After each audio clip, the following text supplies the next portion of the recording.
Okay, we're going live. 3, 2, 1. Good afternoon, Sat Sri Akal, and welcome to the Sikh Heritage Month virtual launch ceremony hosted by the Toronto District School Board. I am Manvi.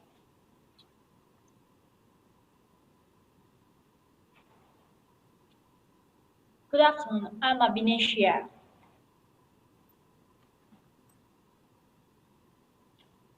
Sat Sri Akal, my name is Ajapal. All of us are students from North Albion Collegiate, and we'll be your MCs for this afternoon. On behalf of the TDSB Sikh Heritage Month Committee, we'd like to welcome all of you, our prestigious guests, teachers, and students from schools across the TDSB.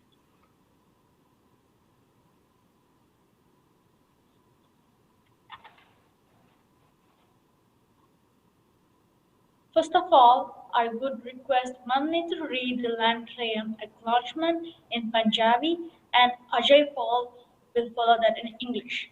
We also request everyone to please stand with us during this time and keep standing for our national anthem afterwards.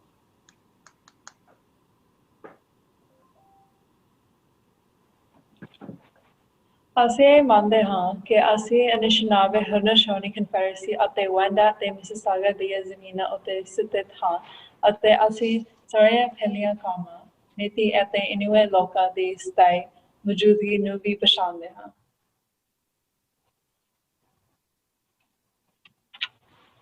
We acknowledge that we're hosted on the lands of the Mississaugas of the Anishinaabe, the Haudenosaunee Confederacy, and the Wendat. We also recognize the enduring presence of all First Nations, Métis, and Inuit people. Please keep standing for the playing of our national anthem. Sukhmani Kaur, a grade 4 student from McLean Public School, will play O Canada on a Sikh musical instrument known as Dul Ruba.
Thank you, Sukhmani, for your wonderful performance.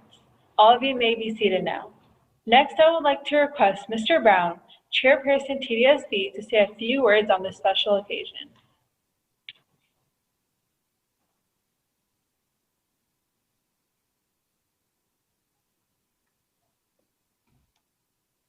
Thank you. Is the video starting?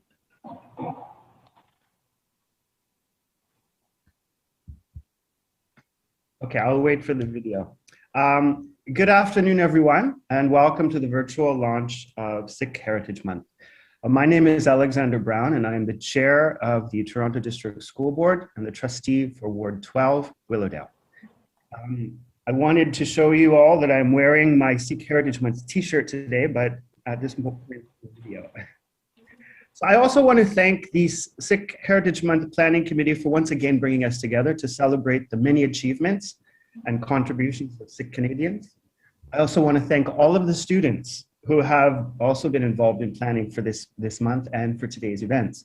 Thank you for the rendition of O Canada, that was great. The Toronto District School Board is committed to recognizing and embracing the diverse communities that make up the board's rich cultural fabric. Heritage Months provide students and staff with the opportunity to learn about the people and cultures that surround us. This work includes elevating voices, sharing stories, and hosting events, as well as providing our educators with tools and resources to support equitable and inclusive teaching practices in our classrooms. Today, you will be treated to some remarkable speakers and performances to mark Sikh Heritage Month and to highlight this year's timely theme, Growing Our Future, the Legacy of Sikh Farmers. To close, I want to thank our staff and planning committee members who work tirelessly to support and educate our students, their families, and our school communities. I hope that you find today's events informative, insightful, and entertaining. And on behalf of the board, thank you for inviting me, and happy Sikh Heritage Month. Thank you, Mr. Brown. We greatly appreciate you taking the time to join us during this time. I now request our trustee, Ms. Grill, to share our thoughts. Thank you so much, and good afternoon, everyone. My name is Harpreet Gill, and I am the TDSB trustee for Ward 1, representing Etobicoke North. In April, we proudly recognized Sikh Heritage Month at the Toronto District School Board to honor the history, contributions, and traditions of our Sikh community. As the first Sikh woman to be elected as a TDSB trustee, it is an absolute honor to speak today. This year's theme, Growing Our Future, the Legacy of Sikh Farmers, is one that is particularly close to me. I belong to a long lineage of farmers. For generations, my family has practiced agriculture in the fields of Punjab, and the events unfolding in India right now resonate with me on a deep level. For those that may be unfamiliar, I'd like to spend a few minutes sharing the context behind the largest labor protest in human history happening right now, and its significance to us all. Back in September of 2020, the Indian government passed 3 agricultural bills. The government claimed the new laws would make the sector more efficient, allowing farmers to market their produce and boost production through private investment. However, farmers believe the legislation will take away the safety net of guaranteed pricing for certain crops and leaving them at a greater risk of losing their land. It is important to highlight that more than 60% of India's 1.3 billion population depends primarily on agriculture for their livelihood. Therefore, these laws impact a lot of people living in many different regions of India. The farmers initially began their protests in their own states, but in late November, they marched or drove their tractors to the outskirts of Delhi. Here, they set up protest camps. The farmers built tents and homes in their tractor trailers, set up kitchens, shops, and libraries. Unfortunately, these peaceful protesters have been met with much brutality from the government, including tear gas and water cannons. Journalists have been arrested, detained, and tortured. Hundreds of protesters have been abducted by police through unlawful arrests or remain missing. However, despite this adversity, the farmers' protest truly portrays the best in humanity as they demonstrate unwavering compassion and faith in their cause. The protesters have sacrificed their income for months, traveled long distances, remain apart from family, and face freezing climates. One of the greatest teachings and pillars of Sikhism from our gurus is seva, which translates into selfless service for others. Farmers have been doing seva for protesters and locals in Delhi. Volunteers, NGOs, and humanitarian organizations such as Khalsa Aid have been instrumental in providing healthcare provisions, building makeshift schools, and setting up free community kitchens. I'd be remiss today if I did not speak about the revolutionary woman fueling this movement. The thousands of women that have joined the front lines prove that modern protest sites can be spaces of resistance and power, but also of gender equity and empowerment. There's a very compelling and well-written article in Time magazine which explores the role of women in this protest, and I truly urge everyone to read it. Today marks 130 days since this movement started, and despite the deaths of nearly 350 farmers, hundreds of thousands of farmers remain committed to this cause. They insist the protest will continue until the government has repealed all 3 laws. The farmers have drawn international support for their cause, far from outside of India's borders, including here in Canada, where many have participated safely in protests and rallies. I am a proud daughter of farmers, but having a lineage in farming shouldn't be the only reason you care about this labor protest. One of the most important reminders of this pandemic is how connected we all are and how essential workers form the backbone of our communities. They continue to work so we can live. Most people are also of the belief that the outcome of this protest is exclusive to India. That is hardly the case. This will affect your pantry, as India is the world's largest producer and exporter of spices. This will affect your wardrobe, as chances are something in your closet was made in India, because India is the world's leading producer of cotton. Herbs, medication, rice, the list goes on and on for all the things India produces for us global consumers. To close, I'd like to thank the Sikh Heritage Month Committee at the TDSB for not only organizing today's launch, but the full month of virtual events and programming to follow. My only hope is that for all those involved in this protest to remain in Chardi Kala, or a mental state of eternal optimism, high spirits, joy, and positivity.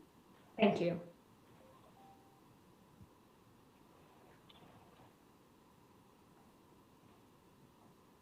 Thank you, Ms. Gill. Please accept our sincerest gratitude for your presence here today during this occasion. Next, I would request our Director of Education, Ms. Falconer, to please address us.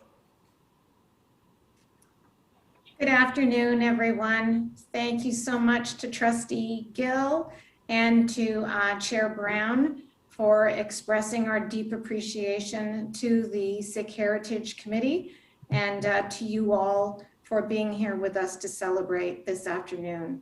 I'm so pleased to be here with you celebrating the launch of our Sikh Heritage Month in the TDSB.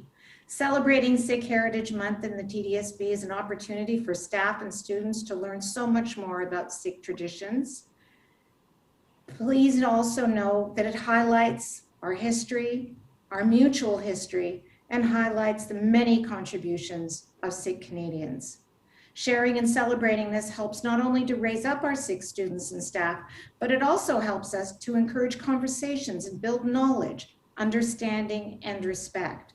This year's theme of growing our future, the legacy of the Sikh farmers, was so well spoken to by Trustee Gill, and I thank her for the knowledge and the understanding of the legacy of Sikh farmers. Here at the TDSB, we want our Sikh community to know that we're here today to celebrate you and to celebrate our mutual history. Sikh Heritage Month is an opportunity to remember and honor the Sikh Canadians and the important role they have played and continue to play in communities in Ontario and abroad. It's important that we learn about and reflect on the contributions, many of which have helped move Canada forward. I've been particularly impressed reading and understanding the story of Palbinder Kaur Shergill, a Canadian human rights lawyer who became the first turbaned female judge in British Columbia's Supreme Court, paving the way for generations to come. She is so impressive. And as she speaks about adversity and justice, she is an inspiration to us all. The importance of Sikh Heritage Month lies in both its personal meaning for Sikh students, staff, trustees, and community members, but also the spirit of learning from one another, from each other, and recognizing the contributions that were made. At this time, I want to acknowledge that we are on Indigenous lands. In all of our work, we recognize and honor our roles and responsibilities in relationships with Indigenous peoples. And I want to extend my thanks, and on behalf of all of our colleagues in staff and senior team in the TDSB, to the Heritage Committee for organizing this launch event, classroom content, and activities throughout the month, throughout this significant month. Thank you for your commitment to enriching learning about Sikh stories and current context for all staff and students. Merci, and thank you. Ms. Falconer, thank you for your message on the launch of the Sikh Heritage Month. We are very much grateful to you for your presence on this occasion. In celebration of Sikh Heritage Month, we invited students from all over TDSB to create posters to showcase the theme of this year, Growing Our Future, Legacy of Sikh Farmers. We were overwhelmed by the interest and participation of students. However, we could only choose one winner from each of the 3 categories: elementary, middle, and high school. I would request Ms. Jandu, an ACL at North Albion Collegiate and a co-chair of the Sikh Heritage Month Planning Committee, to announce the winners of the posters in the 3 categories.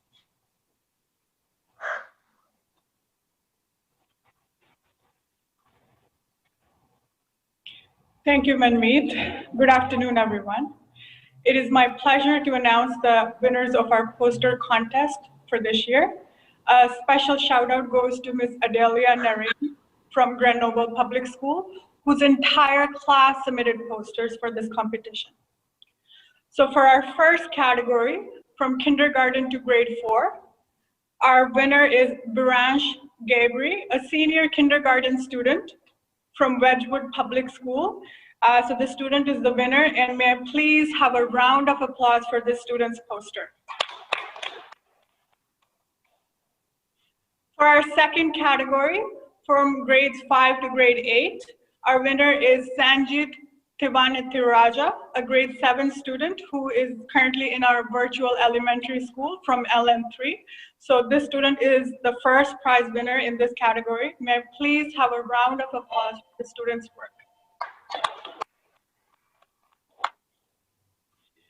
And next is our secondary panel from grade 9 to grade 12. So our winner for this category is Barunjit Munder, a grade 10 student from Thistletown Collegiate. May I please have a round of applause for this student's work. Now over to Abhineshya.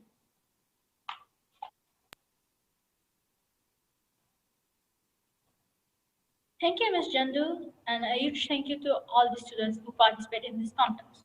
Now we have grade 4 student Sukhmani playing melody on a Sikh string instrument, the rabab. Hello, my name is Sukhmani and I'm in grade 6. Today I'll be playing Rag Gujari on the Daluba.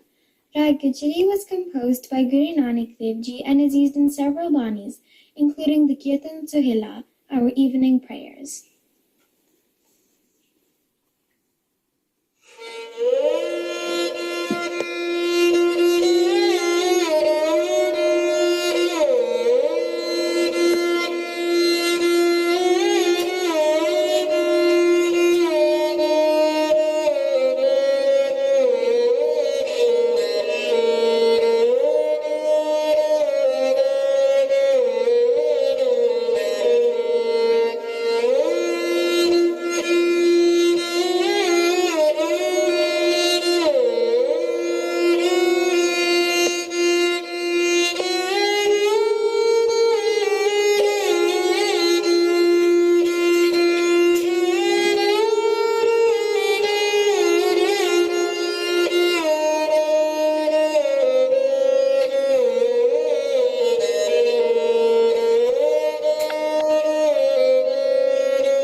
Khalsa, Vaheguru Ji Ki Fateh.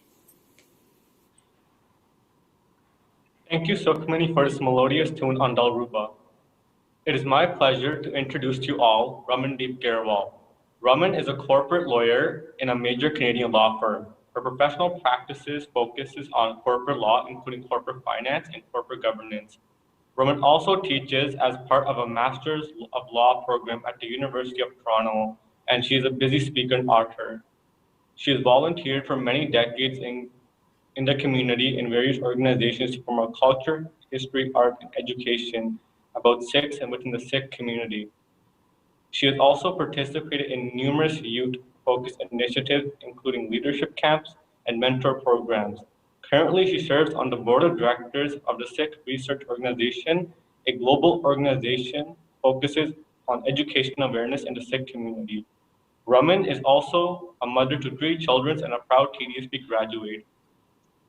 Ms. Garewal will share her views about Sikh women and legacy of activism.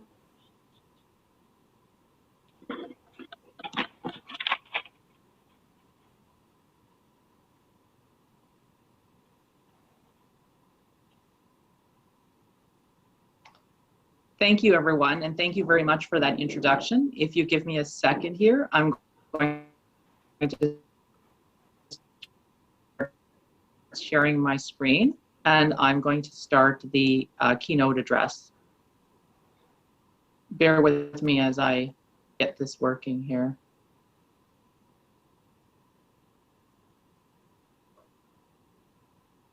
Let me know when it's showing up. Let me just see.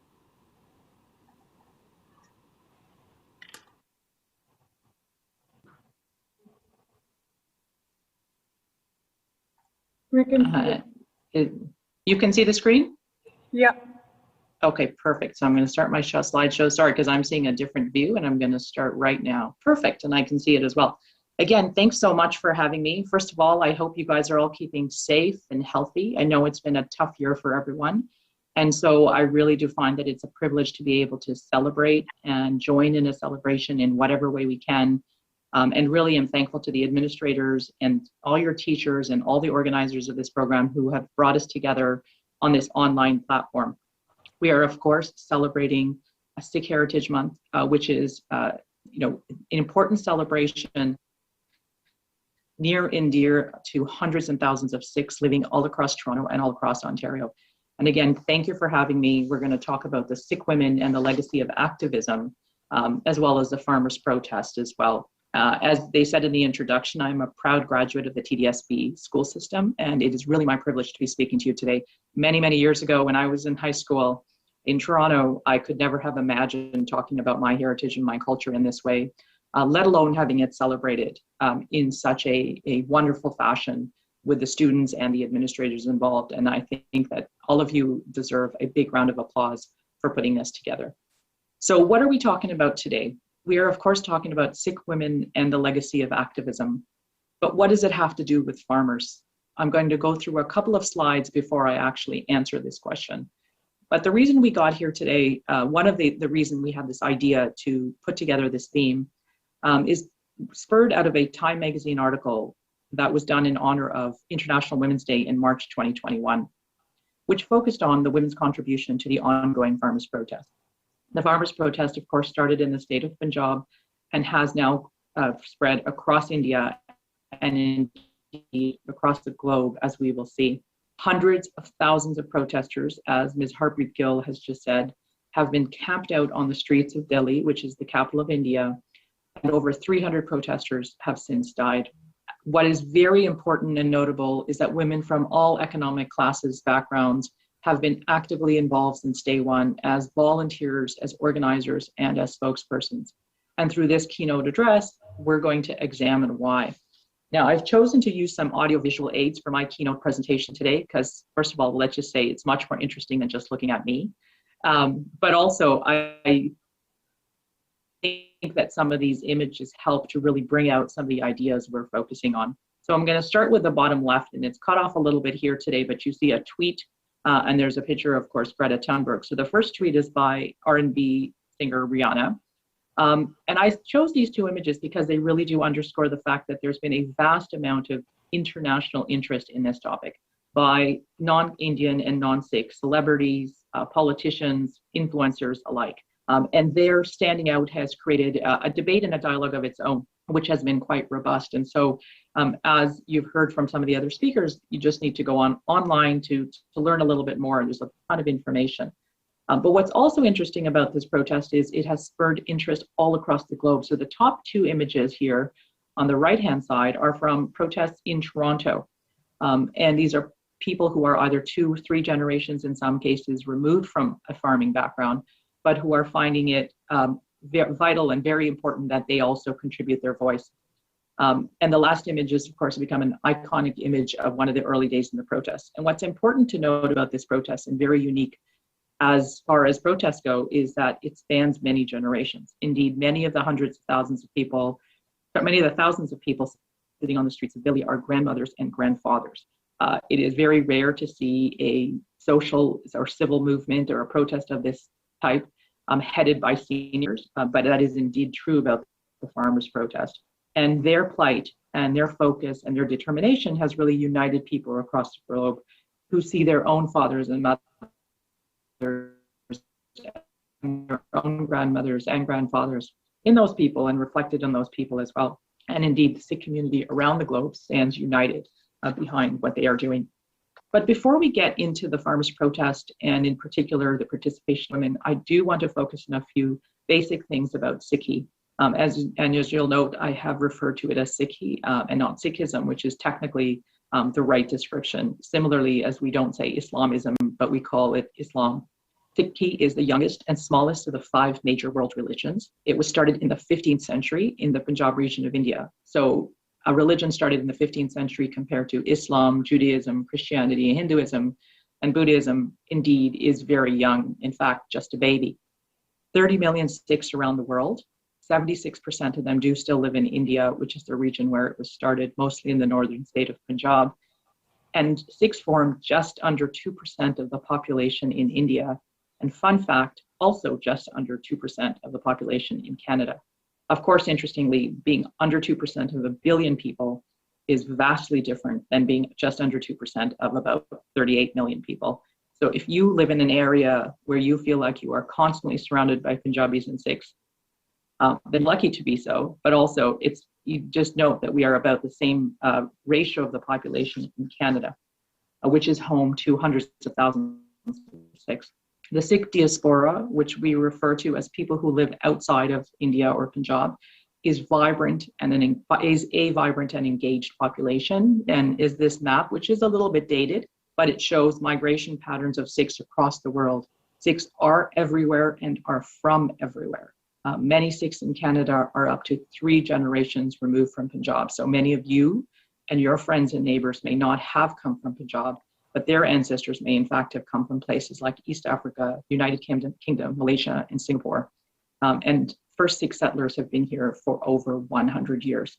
Again, all very important facts to understand why this has become a global protest, and a protest that indeed does cross international borders and international lines. Sikhs in Canada first arrived in 1897 with the army in celebration of Queen Victoria's Diamond Jubilee. By 1907, there were close to 5,000 Sikhs in Canada, and the first Gurdwara was established in Vancouver in 1908. Gurdwara is the technically accurate term for what is often referred to as a Sikh temple, similar to how you would call different places of worship a synagogue or a mosque.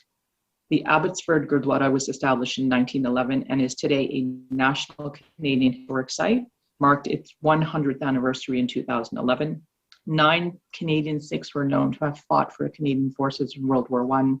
And in Canada's 2011 census, it was shown that Punjabi is the most spoken immigrant language in the country. And I'll return to talking about Punjabi in just a second, but here's a few more images that I love. On the top right-hand side are some images of early Canadian pioneers to Canada. The bottom right is a Remembrance Day ceremony held at the gravesite of Private Bookham Singh, who was a gravesite discovered many, many years later, actually maybe just about 10 years ago, by Sikh scholars and historians of a World War I soldier right here in Ontario. And on the top left is a new school recently opened in the Peel District School Board that's been named after Private Bookham Singh. These images I love because they underscore the fact that Canada is indeed home and will be home to many, many future generations of Sikhs. A few more facts about Sikhi before we go back to the farmers' protest. As I said, it was started in the 15th century as a revolutionary movement. The Sikh gurus or teachers actively rejected many prevailing customs and cultural norms at that time. So many of you out there, young people, feel that you are rebels, rebelling against conformity and rebelling against customs and norms that people are expecting you to comply with. But that's exactly what the Sikh gurus were doing at that time. They encouraged people to think independently, be responsible for their own fate, and understand the limitless capability of human life. They rejected any discrimination based on color, creed, nationality, caste, and yes, gender in the 15th century, I remind you. And it's important to remember that Sikhism, although it's often debated, and you might read about this, is not an offshoot of Hinduism or Islam. Sikhism does recognize all spiritual paths as valid paths and respects and honors all religions and philosophies, but is very different and distinct. Indeed, if you speak to many Sikhs, they will say to you, Sikhism is not a religion, but it is a way of life. And what does that mean? It means that it informs their culture, it informs their actions, the choices they make, and what they aspire to be. It is a way of life that is founded on openness and the ability to learn and grow each day. Indeed, the word Sikh itself means learner or student, something that you guys are, of course, very familiar with. In this image on the right-hand side is actually in Gurmukhi script. Many Sikhs speak Punjabi, as you know, but the script is called Gurmukhi. And this is a Sikh motto of Chardi Kala, or the spirit of eternal optimism. Something very important that we permeates the farmers' protest as well. So a few more symbols here. Now, as I said in my earlier slide, one of the very important facets or tenets of Sikhism is this ability to, is this obligation and responsibility to engage in service, which I'll hit on in a moment. But on the bottom right, and I wanted to bring this image to you today, is actually the motto of the Seva Food Bank, which is a Ontario organization that serves in areas of food insecurity in the GTA region.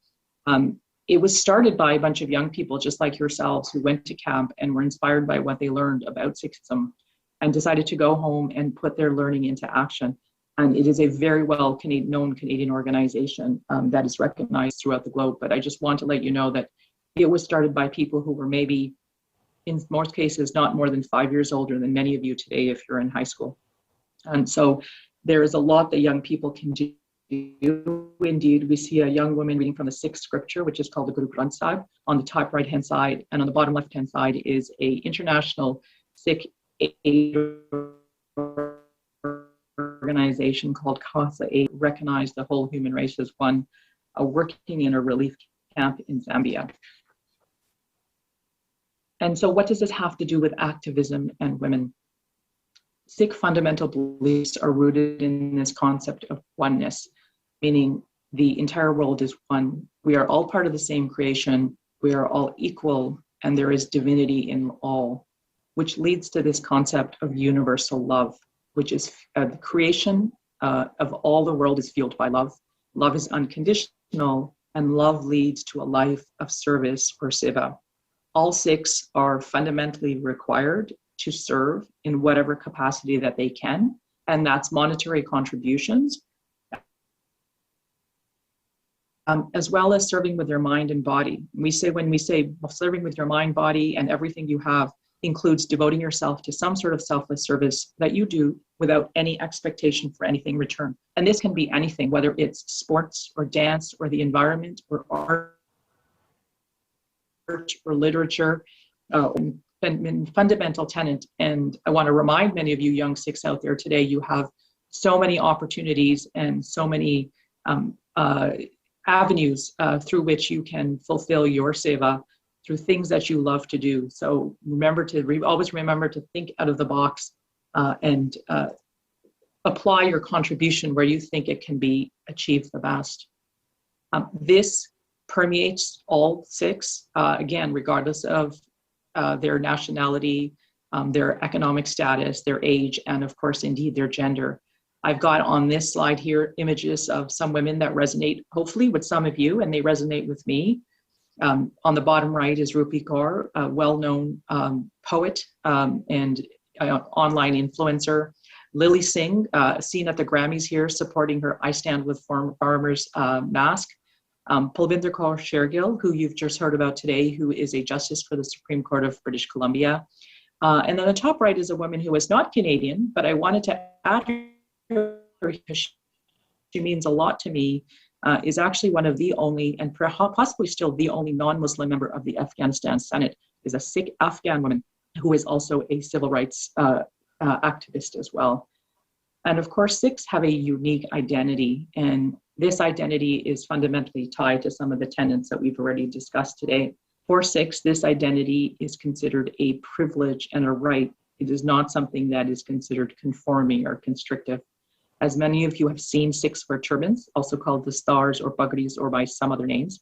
Men and women alike have the choice to wear a turban, but not all men and women do wear turbans, as you can tell from these images here, but they are all Sikhs and Sikhs alike. What characterizes a Sikh is a fundamental belief in the Sikh scripture and a commitment to the Sikh way of life.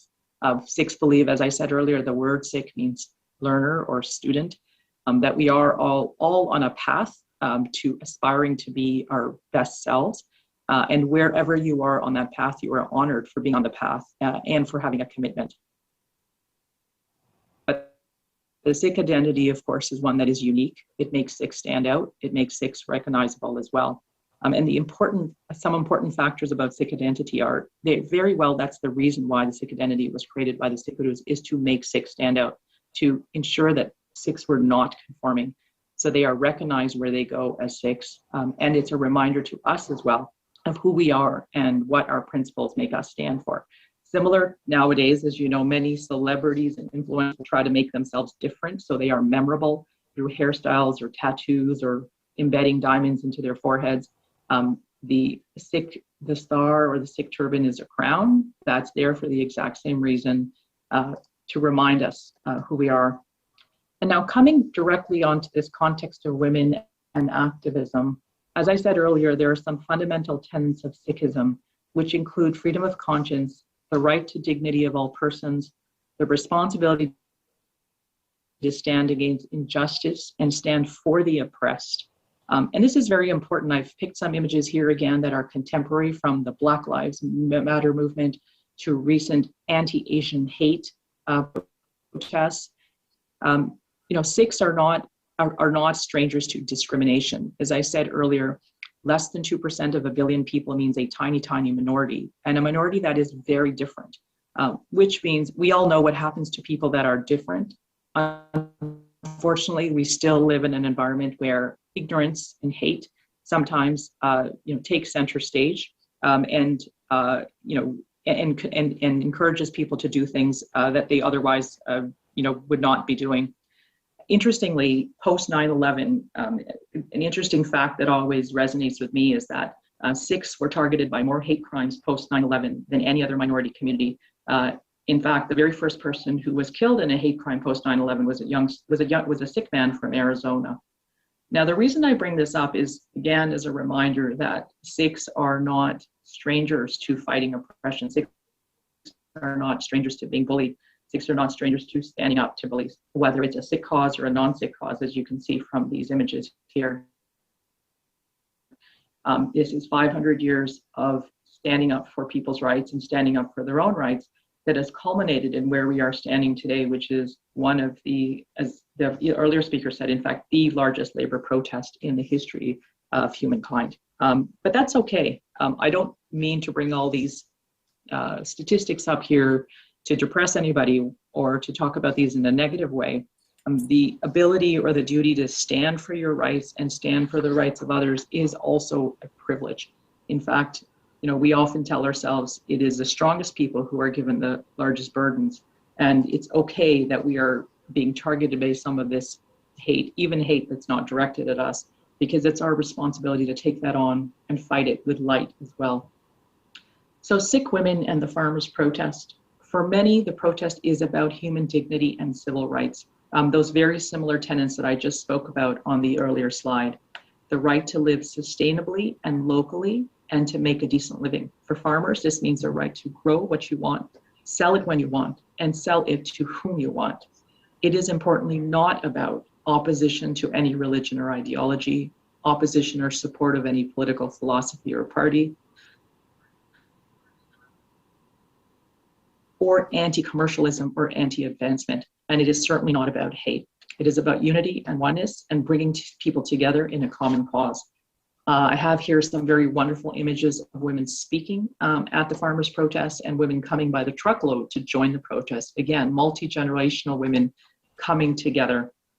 Again, focusing back on Sikh women in the farmers' protest. I'm circling back to where I started my presentation about what this protest is about.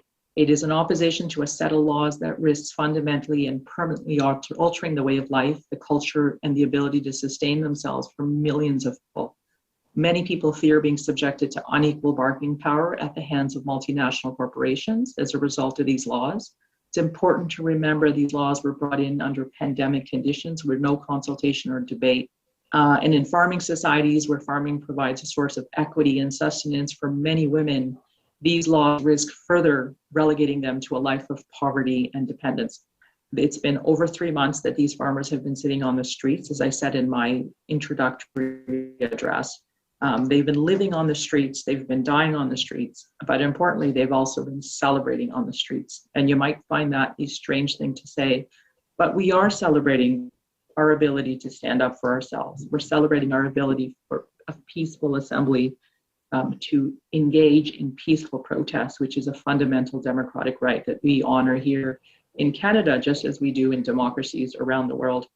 And we're grateful that this farmers' protest is not just confined to the streets of New Delhi, but is resonating around the globe. As you've seen your classmates and their beautiful posters and the celebration that's focused on this theme today, it is a theme that resonates with people everywhere. And so as I close my address, I just want to remind you all that we are indeed celebrating many things, not only our ability to think freely and to stand up for the rights of others and indeed our own rights, but next week we'll be celebrating Vaisakhi, which is equivalent of Sikh New Year and stands for renewal and rebirth in the Sikh community. I've picked some images here of Vaisakhi being celebrated at Parliament Hill and Nathan Phillips Square, although it looks odd to see a large crowd standing so close together. We do hope that this Vaisakhi brings about rebirth and renewal, an end to this pandemic, so we can all see each other and hug each other again, and an end to the plight of the farmers. Again, just a reminder that Vaisakhi is a celebration of everything that we're capable of. And thank you all again for having me, and thank you to your administrators for putting together this program and letting me speak on this topic, which is clearly very near and dear to my heart. Again, happy Sikh Heritage Month and happy Vaisakhi. Thank you, Ms. Gurwal, for sharing those words of wisdom. The time of taken to grace this occasion is highly appreciated. Thank you very much. We will now watch the slideshow that proves some information about the Sikh faith and the Sikh people, what it's all about.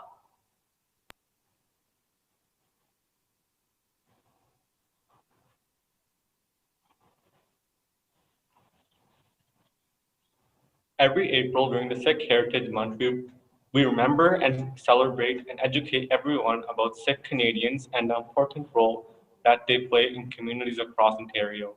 Next slide. The symbol Ek Onkar is a symbol that represents the one supreme reality or one God. Next slide. The Khanda is another symbol of the Sikh faith. Next slide. The TDSB recognizes April as Sikh Heritage Month since 2016. Next slide. The first Sikh settlers in Canada arrived in British Columbia from Punjab, India after the turn of the 1900s. They started working on farms in the forestry industry. Next slide. The Sikh faith was founded by Shri Guru Nanak Dev Ji and shaped by his 9 successors in the 16th and 17th centuries in South Asia. Our holy scripture, Shri Guru Granth Sahib Ji, is our current Guru. Next slide. Sikhism preaches universal equality and regards all religions and people as equal before God. Next slide.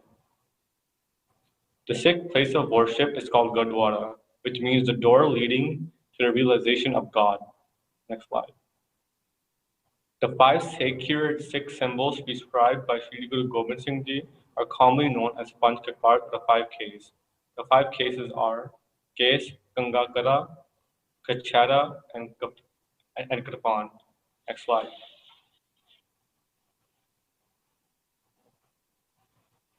The Sakhi is the festival which celebrates the founding of the Sikh community known as Khalsa in 1699. Next slide.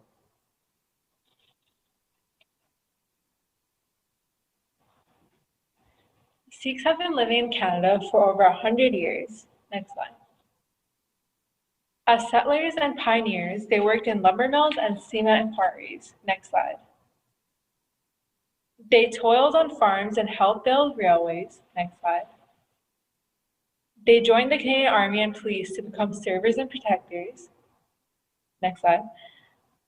They became leaders and legacy builders like Bardesh Sugar and Jagmeet Singh. Next slide. They are farmers and students. Next slide. They established themselves as poets and athletes like Rupi Kaur and Pradeep Singh Nagra. Next slide. They are musicians and broadcasters like Kiran Ahluwalia and Harnarian Singh. Next slide. They are Sikh Canadian writers and wrestlers such as Shauna Singh Baldwin and Jinder Mahal. Next slide. They're influencers like Kay Ray and Superfan Nav Bhatia. They are judges and entertainers like Justice Bhupinder Shergill and Lily Singh. Next slide. Even now, the Canadian farmers lead the world in growing valuable crops, and the legacy continues to grow our future.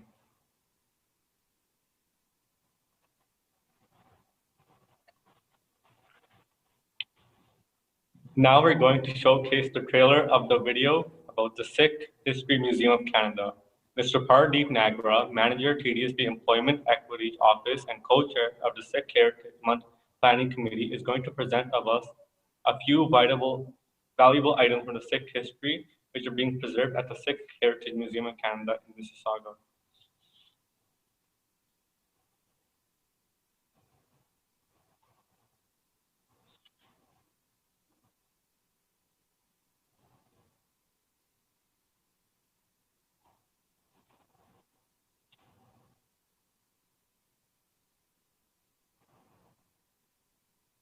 Welcome to the Sikh Heritage Museum of Canada. My name is Pardeep Singh Nagra, and I'm the Executive Director here at the Sikh Heritage Museum of Canada as we celebrate Sikh Heritage Month 2021. I'm excited to share with you 11 objects from the museum that span over close to 200 years of Sikh history in Canada. Don't forget to visit the Sikh Heritage Museum of Canada website at www.shmc.ca, or eventually, when the time is right, come and pay us a visit here at the museum. Thank you very much.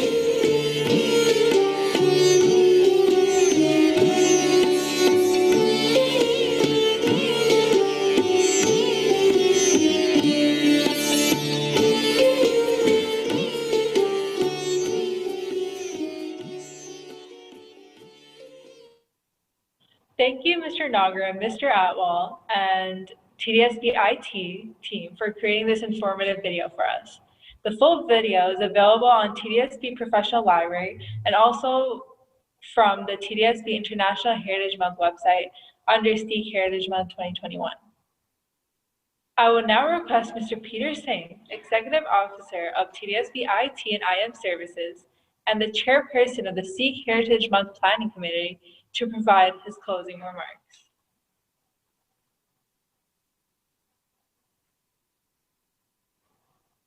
Sat Sri Akal. Special thanks to North Albion for hosting us today.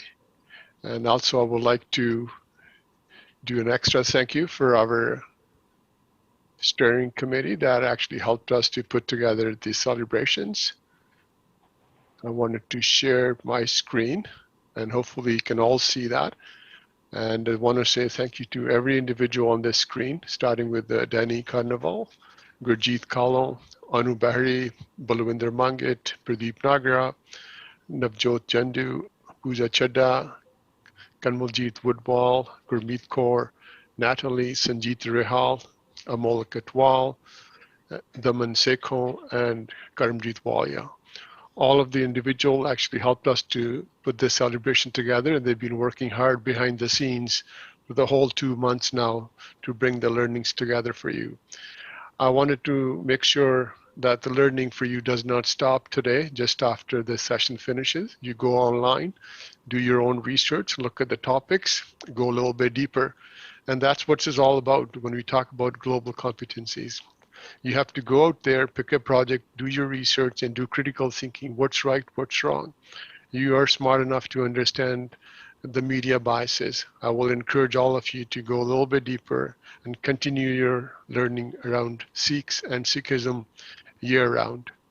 And I wanted to say thank you to all of you who actually give us an hour and spend the whole hour with us. And hopefully you really learned a lot today, enjoyed the session. And also thank you to all the teachers who actually made sure their class were actively participating today. With that, I'd like to wrap up the afternoon, and we'll meet again in a few months, or hopefully next year again, to do the same thing for you.